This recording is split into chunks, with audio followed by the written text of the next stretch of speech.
Дін істері және азаматтық қоғам министрінің орынбасарымен жүздесуге жергілікті жастар орталығының директорлары келді.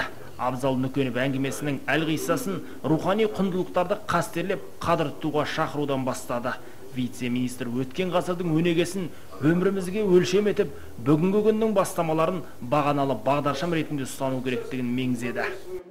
Сіз бен біз прагматизмнің принциптерін сақтауымыз тиіс. Басты кезекте рухани жаңғыртуды жұмыла жандандырайық. Қолымыздан келетін іске бел байлап кірісейік. Абзал Нүкенов елбасының мақаласындағы туған жер бағдарламасында жас буындарға нақтылап насихаттады.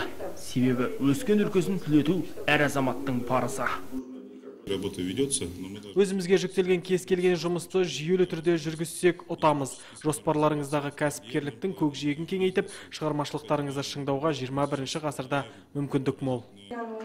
Бүгінде Қарағанды облысы жастар саясаты мәселелері жөніндегі басқармасының мақсаты айқын, жоспары жойқын.